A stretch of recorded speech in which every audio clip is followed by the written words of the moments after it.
Dr. Fallon is a real, genuine rocket scientist, space physicist from the University of Alaska. And you'll hear all about the University of Alaska's facility, which sends electromagnetic radiation into the sky. You'll hear about what it does, what it doesn't do, how and why cats are sometimes involved. And I have a roll of tin foil, and we'll pass it around in case you feel the need to protect yourself from the emanations of Dr. Fallon, his talk, and his aura. So we're going to hear all about DTMF tones in space, and very pleased to introduce to you Chris Fallon.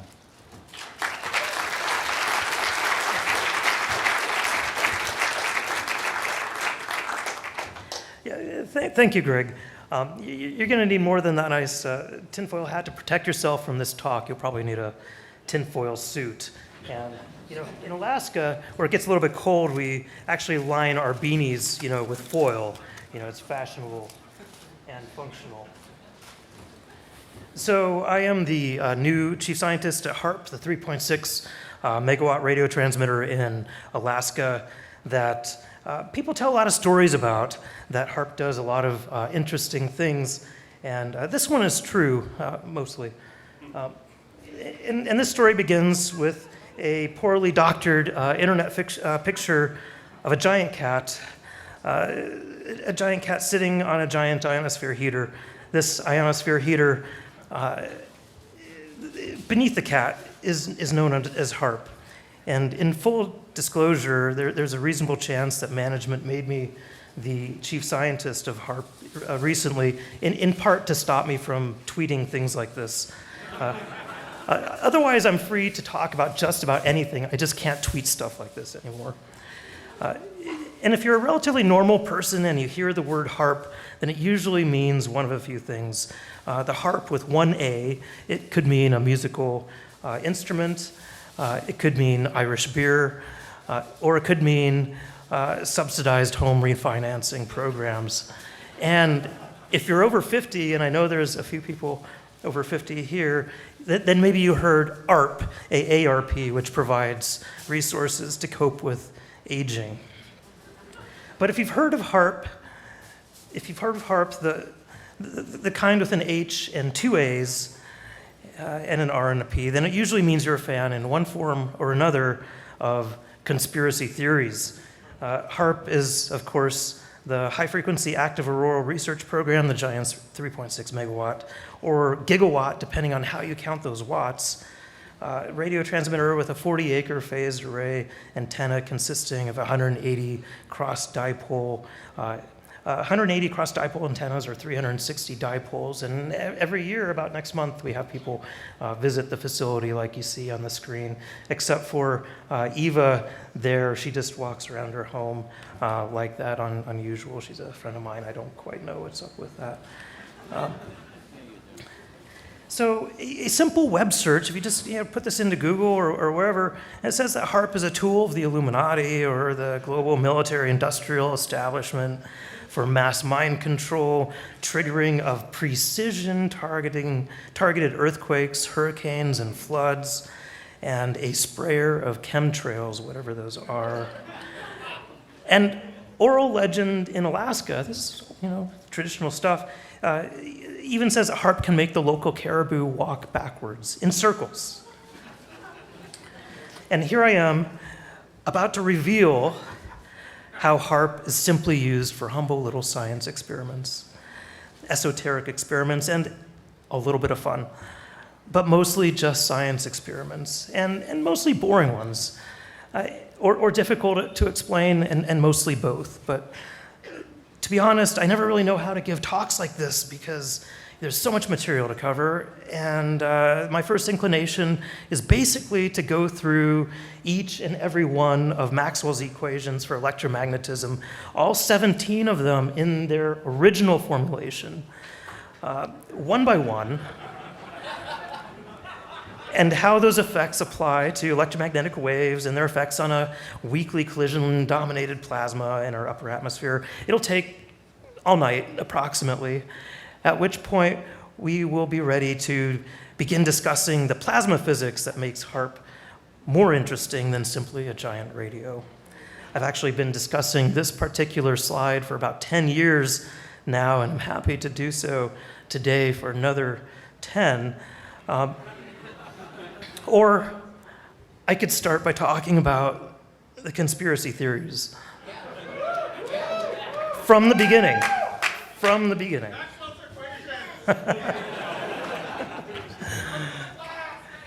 So it all starts with Alaskan Dr. Nick Begich Jr., who is among the first to kick off the HAARP conspiracy theories with when he published the book, Angels Don't Play This HAARP.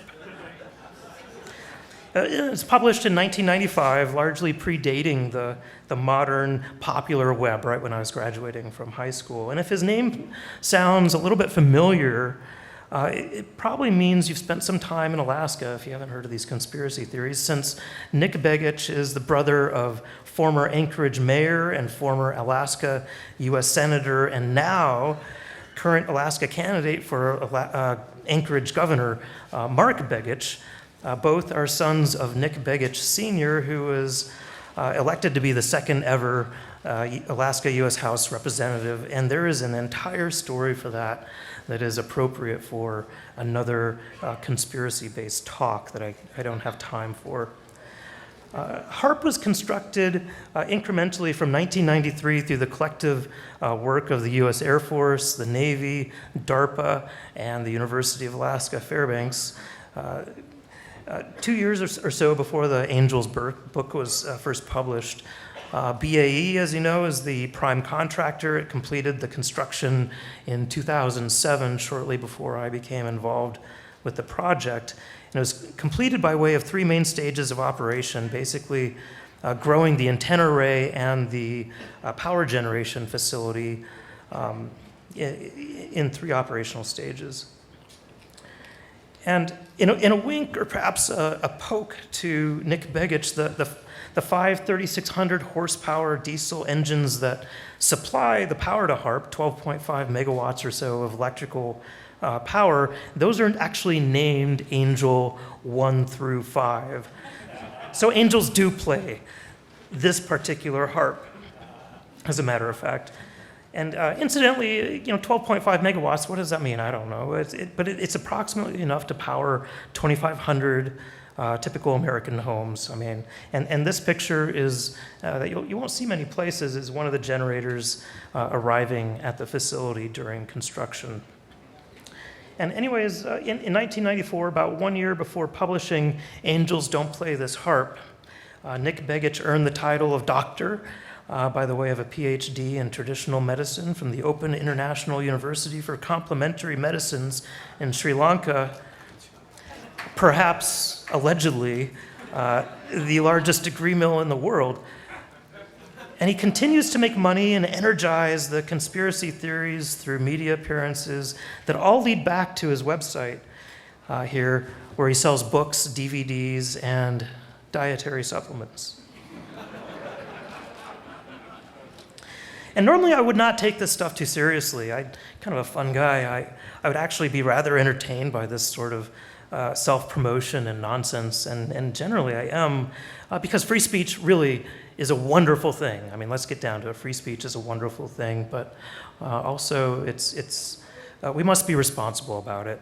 And when false speech in particular for selling things like books and pills has agitating effects on real people with unfortunate and very real mental illness in some cases, then that speech, such as the things that Begich says about HAARP that publicly accuse groups of people like me and other very nice people of basically practically destroying the planet with absolutely zero evidence in favor and a lot of evidence against, I think that speech needs to be really carefully considered or reconsidered against the negative ramifications of that speech on innocent people.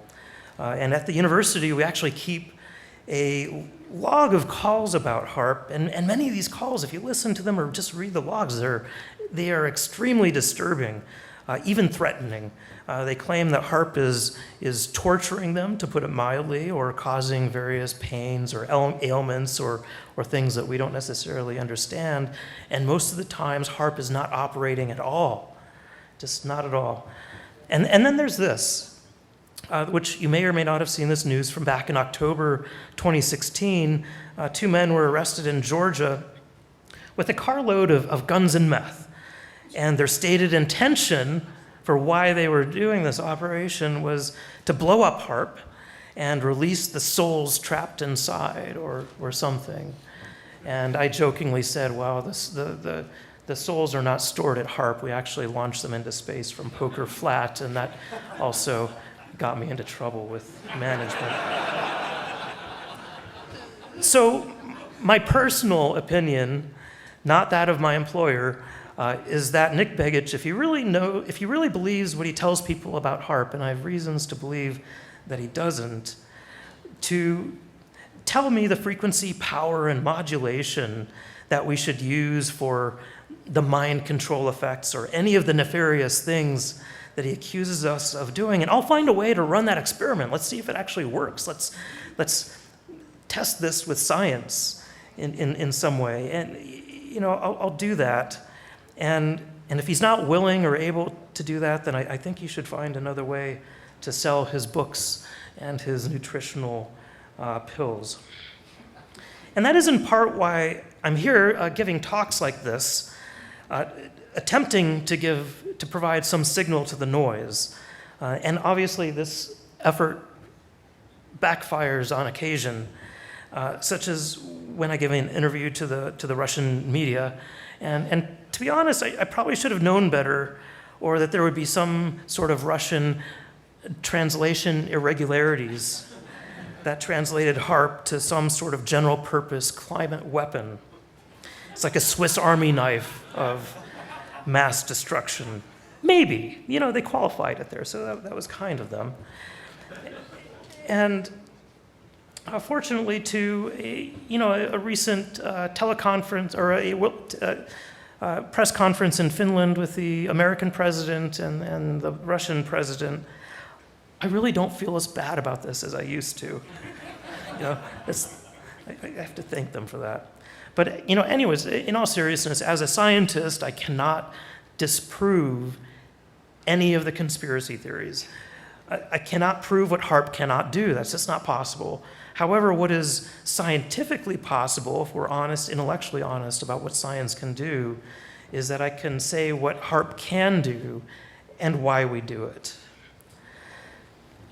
So first of all, excluding the CO2 emissions emitted by the diesel generators at HAARP, HAARP only interacts with the ionosphere way above us. The ionized portion of the thermosphere above about 100 kilometers altitude, which is illuminated here by these TMA or trimethyl aluminum chemical tracers, launched out of rockets from the UAF Poker Flat Research Range.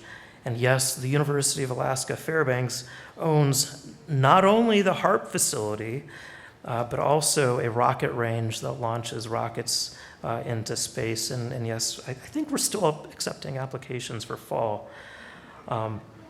So there are elements of truth to some of the conspiracy theories, and in this case, in that both HAARP and chemical releases into space are used to study the upper atmosphere.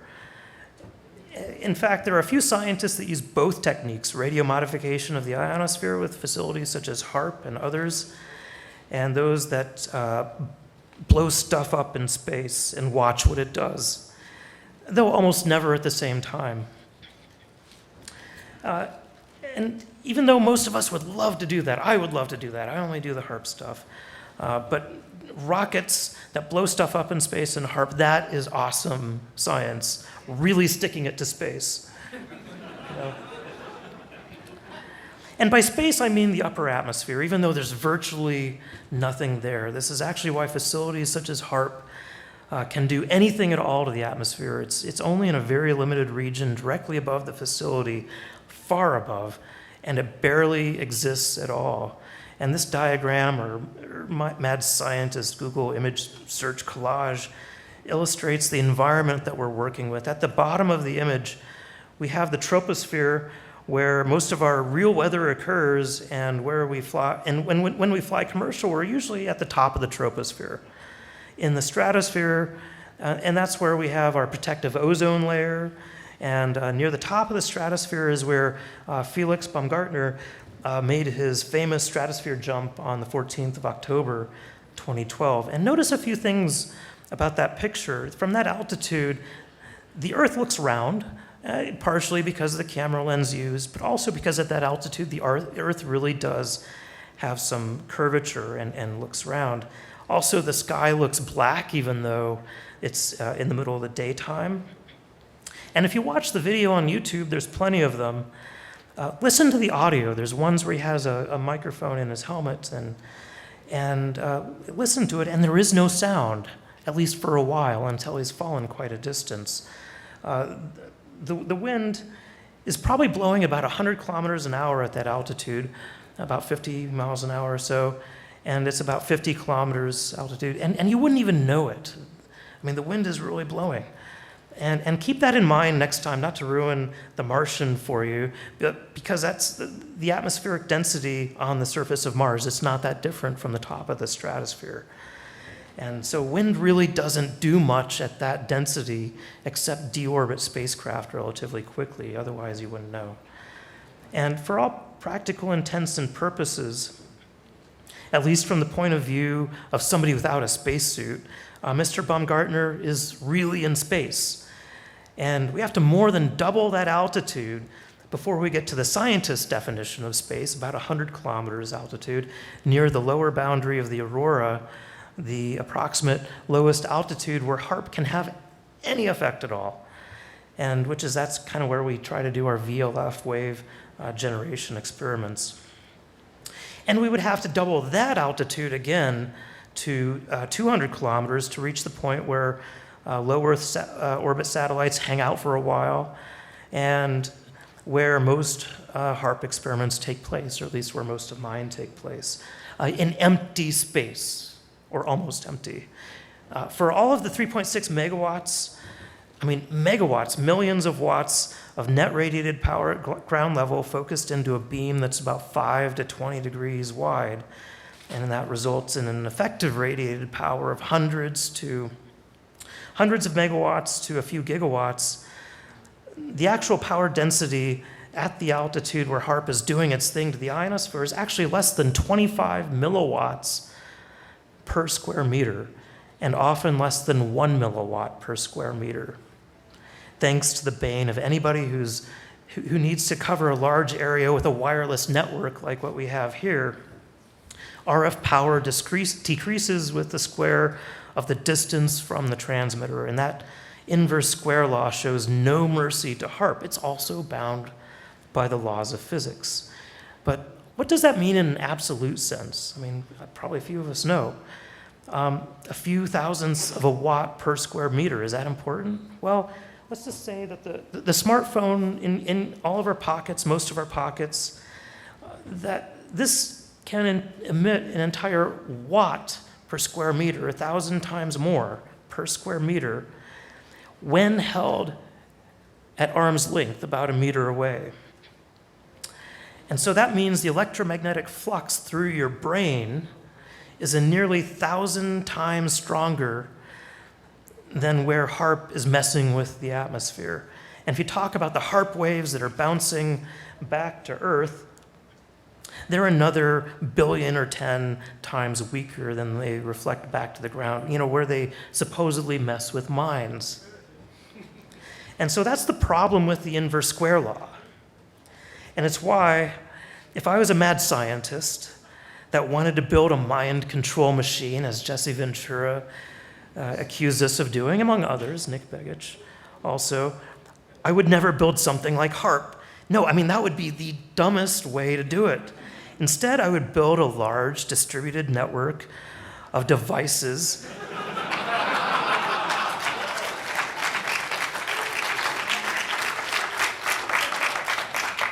I would build a large distributed network of devices and somehow convince everybody on the planet to carry one, maybe two, everywhere they go, including to the toilet. But fortunately, I'm not a mad scientist. These days, I'm mostly an administrator. Having now suggested that the only reason we can modify this region of the atmosphere, the ionosphere, at all is because there's virtually nothing there to modify to begin with, why do we want to study that region at all? I mean, why is that important? Why do we want to modify it? Because this is an expensive operation. Well, I'll tell you why. It's basically because of this guy.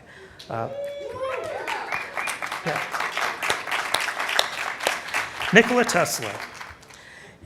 Not just, New York City, Serbia, that area, but, New York City mostly, but also Colorado Springs, near where I grew up.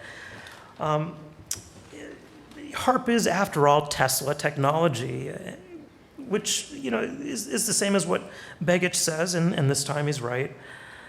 But trivially, HAARP is just basically a big radio, and Tesla is arguably the inventor of radio, more or less, and officially the inventor of alternating current. Marconi, who gets the credit, was the first to send a wireless message across the Atlantic Ocean and the first to develop practical radio for commercial applications. And he gets most of the credit, and Tesla was fine with that because he always said that Marconi did it with Tesla patents.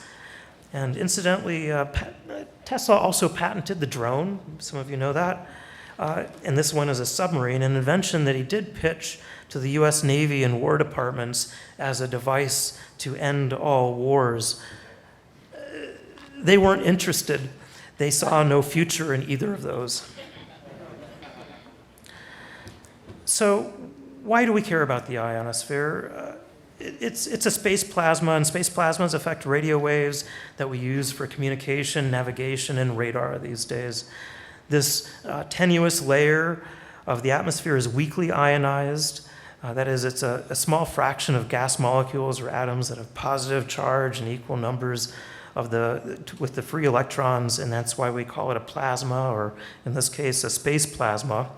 And while the gas is ionized, it's still electrically neutral. And most important, it affects radio waves, sometimes in a beneficial way, that allows us to communicate or detect objects at large distances beyond the horizon, and sometimes in a disruptive way that interferes with communication, radar, navigation. And sometimes large electric currents in the ionosphere driven by solar storms can disrupt our electric grids. And so this is a picture taken from the International Space Station, and you can see the green line emission from atomic oxygen. The brightest spot is about 100 kilometers altitude, near the lower boundary of the ionosphere. It reflects some frequencies of radio waves, which are useful. It absorbs other frequencies, preventing communication and detection. And some frequencies just pass right on through to space, which is useful for other reasons. And you can see the Space Shuttle Atlantis re-entering the Earth's atmosphere, and it is surrounded by a hot plasma that essentially prevents all forms of radio communication from and to the shuttle. So once again, we care about the ionosphere because it affects radio waves and a few other things. And it was, in fact, discovered through the unexpected success of Marconi's first transatlantic radio communication, a feat that the experts, the theorists and experimentalists in electromagnetism, as well as the companies that owned the overseas cables across the Atlantic that were charging huge fees, they said it was impossible. And it was impossible without an ionosphere or layer that was reflective to radio waves. However, in the 1930s, we discovered accidentally that not only can the ionosphere affect radio waves, but the powerful radio waves can also affect the ionosphere itself. And this slide is the first academic report of the effect in the journal Nature. And just as an aside, notice that the entire article fits on a single PowerPoint slide. And now Nature wants $35 a pop for this thing. But in my opinion, if the entire article fits on a PowerPoint slide, then sharing the entire article on this slide falls under the domain of free use. So you're welcome.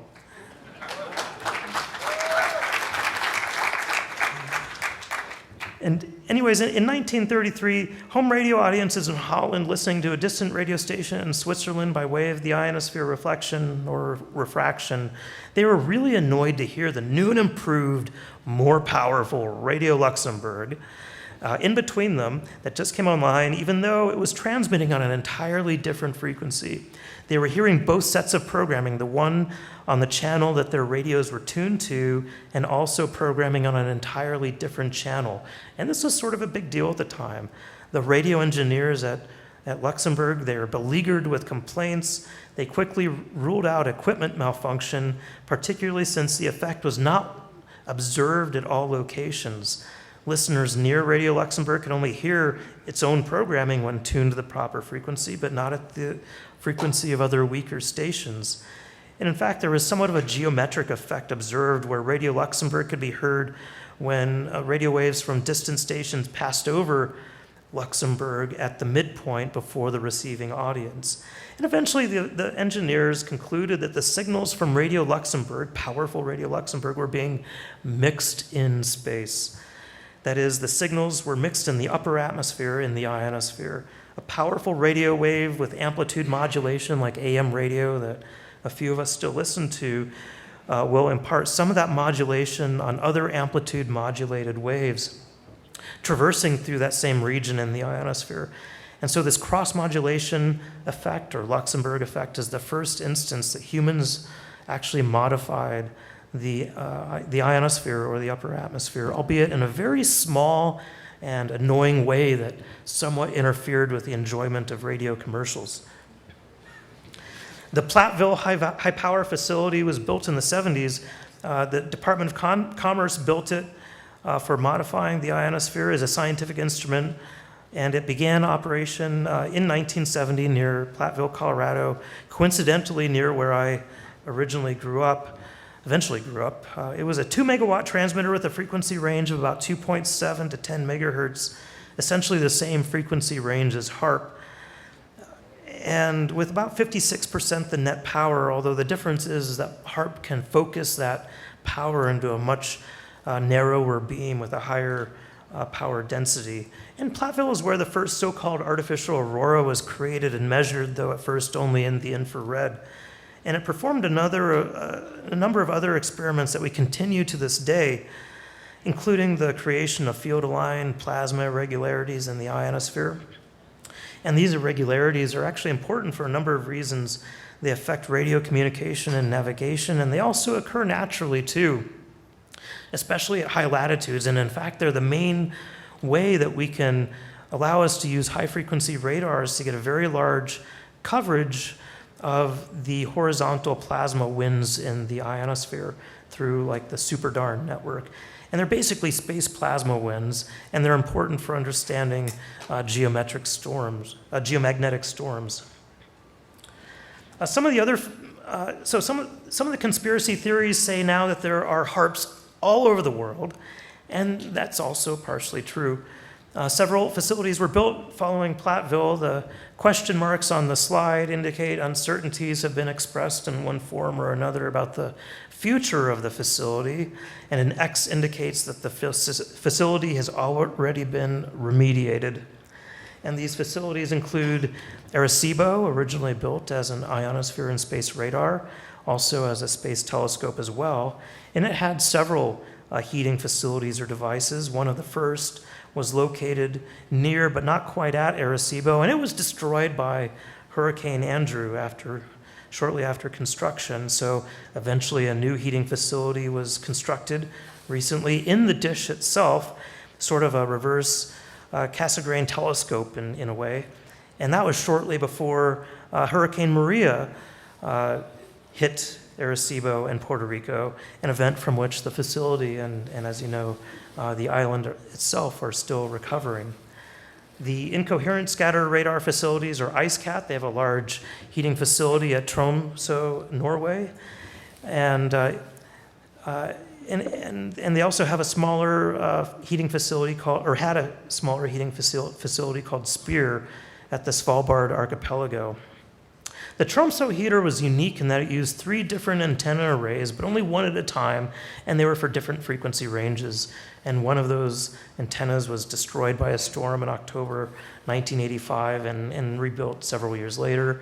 Spear is relatively low power and has also since been remediated. The high-power auroral stimulation or high-pass facility was built by the University of California, Los Angeles, near Two Rivers, Alaska, about 30 miles east of the University of Alaska Fairbanks, and has also since been remediated. Also an interesting story by that. But anyways, when they disassembled that, the local junk scavengers had an absolute field day when high-pass equipment was sold to auction, and those scavengers have been salivating ever since at the thought that the same fate may eventually befall HAARP. Finally, the Sura ionosphere modification facility was constructed in the former Soviet Union, now Russia, and is located about 600 kilometers east of Moscow.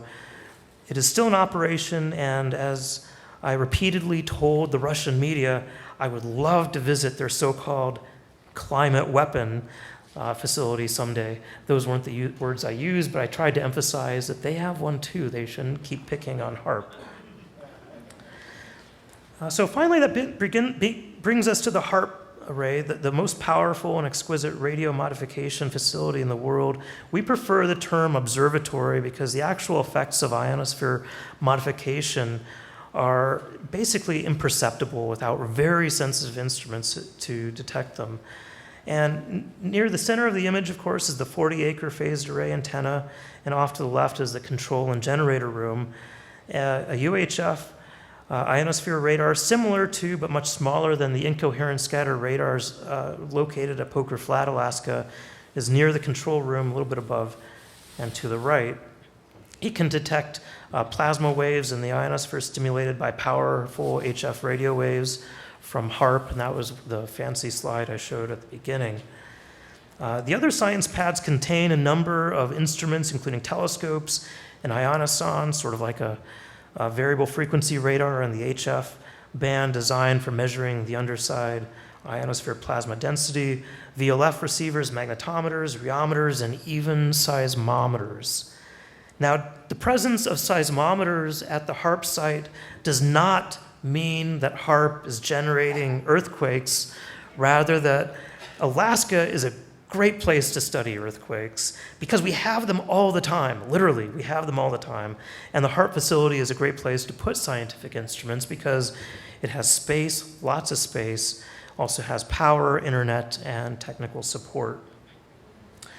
And so this diagram shows the relative capabilities of each ionosphere heating facility, past and present, as measured by the effective radiated power, which is often misused in the conspiracy literature. And the ERP is a measure of both the net power that's actually generated by the generators and output by the amplifiers, and the ability of the antenna to focus that power.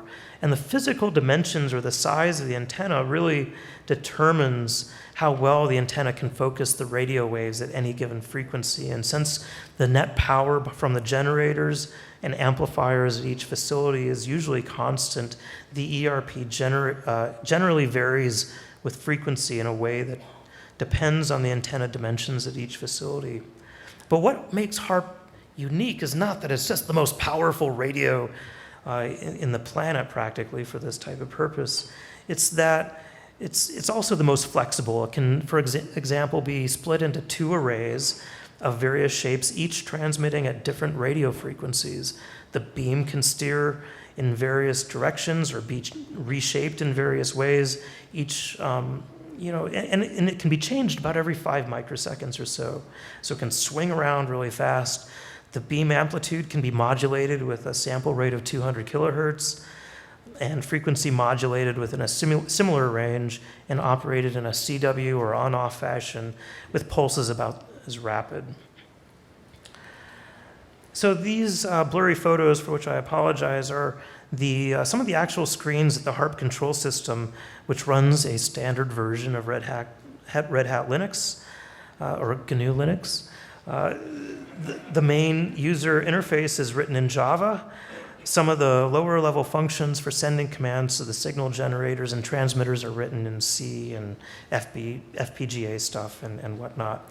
And a HAARP experiment campaign, that's usually how we run. We don't run all the time, very rarely actually. It consists of several scientists all getting together, mostly at HAARP, And we provide English descriptions to the HAARP operator, who then makes an experiment file for each experiment, and those files are arranged in a job queue. And experiments in the queue are then run one at a time. And HAARP is also an electromechanical machine.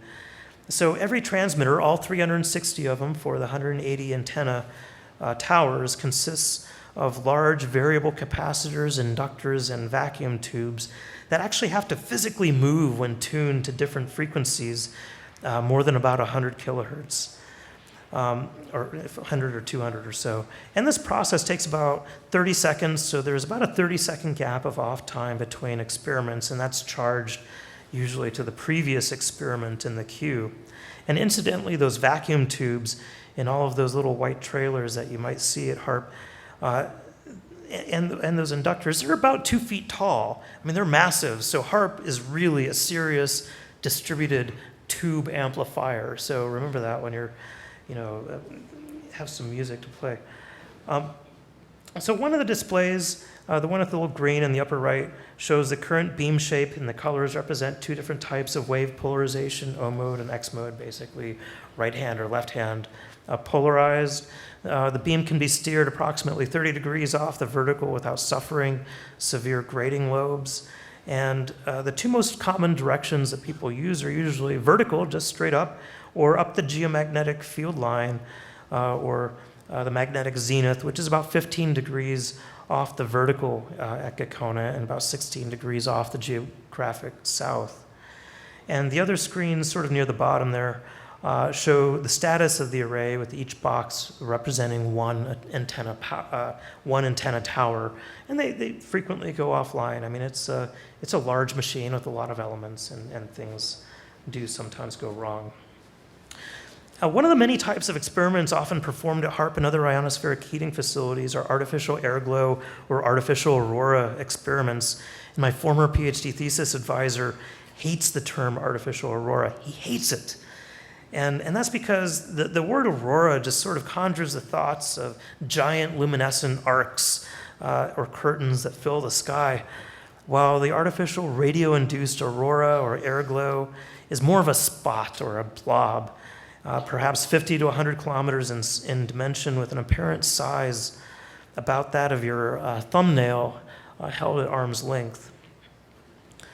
And also the spot is extremely dim and usually is only detectable by sensitive low-light cameras or telescopes or timed exposures to properly image. And only in a very few instances have the artificial aurora been bright enough to view with the unaided eye. And even in those cases, it was just barely at the visible threshold, or about as bright as the Andromeda galaxy. And oftentimes it occurred when temperatures are like 20 or 30 below 0 Fahrenheit. So I personally believe that people will see anything to get back into the warmth. My geochronologist colleague, incidentally, insists on calling it not the artificial aurora, but the fake aurora. But he dates rocks for a living, so there's that to consider. The artificial aurora is, in fact, though, like the natural aurora in a few cases, in that every color emitted by the artificial aurora is also found in the natural aurora. The green line, or 5577 angstrom wavelength, or the red line, 6300 emissions from atomic oxygen, are the most common in artificial aurora, and usually the natural aurora, and they're the most intense. The 5577 green emission is usually what you see in pictures of the aurora. And this slide shows the 6300 red line emission on the left over HAARP as viewed from Poker Flat, Alaska, about 400 kilometers away. It's a side view. And on the right is the 7774 angstrom, or infrared emission from atomic oxygen ions. And videos of both of these really magnificent artificial auroras are available at the YouTube links below. But to create an artificial aurora is actually really easy. If you have a big enough radio transmitter, you just basically transmit a powerful enough radio wave with O-mode polarization at the right frequency, and a small part of the sky will light up. Or you can complicate things a little bit further, and you can modulate the amplitude of that radio wave to encode digital information at the same time, similar to how a telephone modem or fax machine encodes information and sound. And this shows the first simultaneous slow scan television or SSTV images transmitted from HAARP that simultaneously created artificial aurora. The experiment was pre-announced on Twitter and the web so people knew when to listen. And these images were received, decoded, and posted to Twitter by an unsolicited volunteer in Victoria, British Columbia. Another set of images were received and posted from Pueblo, Colorado, but with a little bit more degradation because of the distance. And now, of course, these were the images that I showed triumphantly to management, the ones filled with school spirit. But I also sent this poorly doctored photo of my giant cat next to the giant HAARP antenna array, which I believe is, pretty sure it's the first cat pic ever sent with a giant ionosphere heater.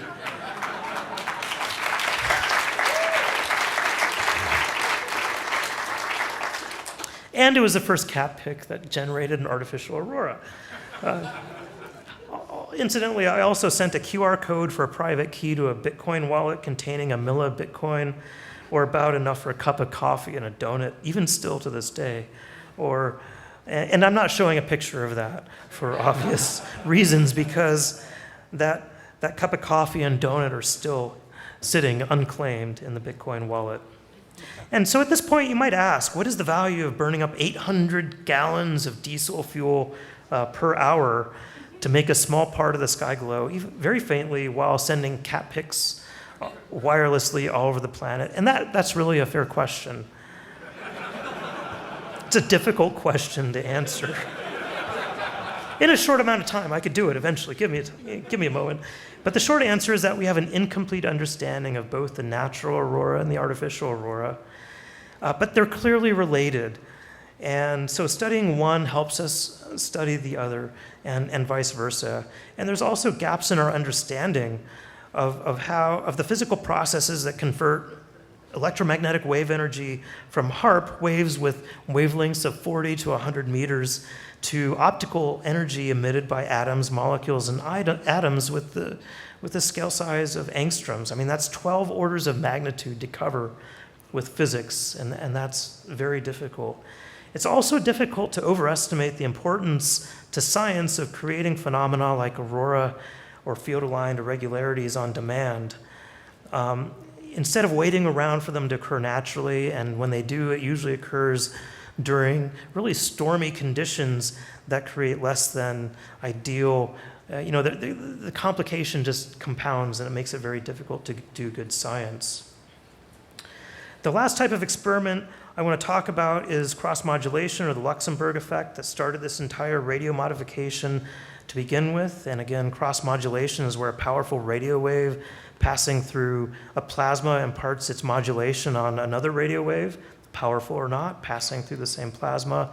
In other words, if we have two powerful radio stations transmitting on different frequencies, and those radio waves pass through the same volume of ionosphere plasma, then the modulations of those waves will mix together in the plasma, and the listener will hear both stations on each frequency. So if HAARP is operated in a split array configuration, with half the array transmitting a program at one radio frequency and the other half transmitting a different program on another radio frequency, then the programs broadcast on those two frequencies will be mixed together in space approximately, relatively equally on each channel, sometimes. And back in 2014, when we thought that the Air Force was going to bulldoze HAARP, which is exactly what they said they were going to do, I had an opportunity to be trained in operating the transmitter itself, and basically had an entire day or two to do whatever I wanted with the transmitter, which is an extraordinary and mysterious opportunity when you think about it. 600 to 800 gallons of diesel fuel per hour.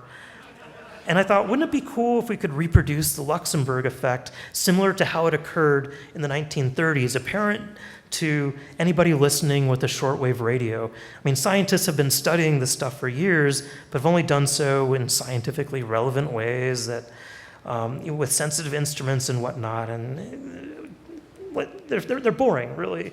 But what if we could have a little bit of fun with it? You know, if you happen to have two giant radio transmitters of about 1.8 megawatts each, what would you do? And there's so few opportunities to bring ionosphere radio modification, heating experiments to the public that haven't gone through 20 years of college. However, the artificial aurora is one opportunity and the Luxembourg effect is another. And so I chose telephone touch tones, specifically DTMF tones, which stands for dual tone multi-frequency signaling. I bet this audience more than most already knows that each touch tone on a telephone, as well as the dial tone, busy tone, etc., are simply harmonic intervals, basically two-note chords, where the pure tones are played simultaneously to result in the unique sound that we hear for each combination. And of course, as most of you know, this is the very mechanism of controlling the old telephone company switching system with combinations of tones that led to the original phreaking or hacking of the telephone network, starting with a 2600 hertz whistle. And of course, one reason why I chose touch tones for the experiment is because they're familiar to most people, at least for now. And if the Luxembourg effect is present with one half of the array transmitting one tone at one radio frequency and the other half another tone at another radio frequency, then it would be immediately apparent to the listener at either frequency that something unique was happening. And the other reason why I chose touch tones is because I had already written the code to generate wave files as part of a demonstration for a programming class I was teaching for the College of Engineering at UAF. And fortunately, the amplitude modulation of HAARP can be defined by wave files. So it really literally is a big radio station that can transmit your playlist with gigawatts of ERP. And so in April 2014, with a collaborator, Simon, a visiting fine arts and performance arts student from Montreal, after many attempts, we finally successfully recorded what I believe may be the first audio frequency reproduction of the Luxembourg effect since the 1930s. And Simon was recording the audio with shortwave radios outside of Fairbanks, and I was at HAARP, and this is the result. So that's the frequency is tuned to. That's the Luxembourg effect. And so this is sequentially, and then soon will be simultaneously.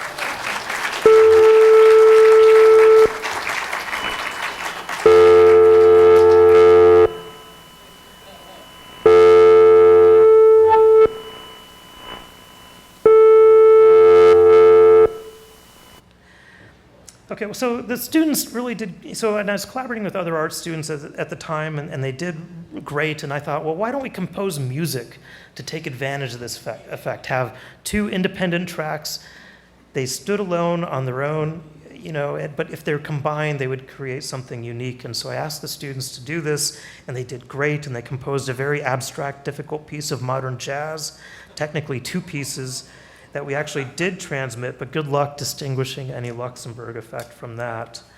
And after I was interviewed by NPR's All Things Considered to, on a story they were doing about the HAARP remediation, the impending remediation, I was quoted saying something, well, it's like, in retrospect, I wish I had done something like row, row, row your boat. And so I did that. So that's the tuned frequency. There's the Luxembourg effect.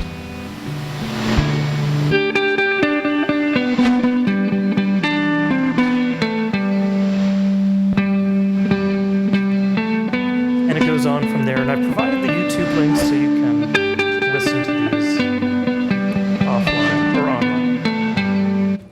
And so that was done by a collaborator of mine, Kale. Jeff Dooms, Kale for IU, and he composed those tracks and also played them. And so he had such fun with that he also was able to do the first crowdsource experiment later, the crowdsource funded experiment, and he actually looked at a science aspect of the Luxembourg effect. And so this is the first ever one that he did, and it turned out that He did this scientific experiment, closed it out with a very rocking version of the Star Spangled Banner with his electric guitar, and paid for the entire experiment with a credit card, which is, like a rock star. And we do accept all major credit cards for HAARP experiments. So get involved, especially if you have an idea and some money to burn, or if you just have money to burn, bring it to us. We have 2 or 3 more experiment campaigns planned, and after that, who knows? That's the funding environment. And if somebody knows, I don't know, they might be giants, I bet they might have a few ideas, and their songs are short, so they probably won't cost very much. So get involved, tune in. Through the Twitters and things, you'll know when HAARP is operating, and if you're in the Alaska or Yukon Territory area, you'll have opportunities to focus, to photograph the artificial aurora, but maybe not during the summer. And if you have a shortwave radio, such as the Sea Crane Skywave radio, then you can tune in and listen, and most of the time it just sounds like a DJ forgot to put the next record on, and it's silent. But sometimes they do interesting modulations that create interesting timescapes. And if you don't hear anything, I'm sorry, but we just need more power. And more money, yeah, you know how it goes. And if you don't want to listen to HAARP, say when we're transmitting at 9,500 kilohertz and you want to listen to Radio China, true story, or you don't expect HAARP artificial aurora messing up your view of the night sky from north of the Arctic Circle, another true story, you can see that there. Just remember that we don't do this sort of thing very often. 2 or 3 times at most, and when we do, it's just for funsies and for science. So, thank you.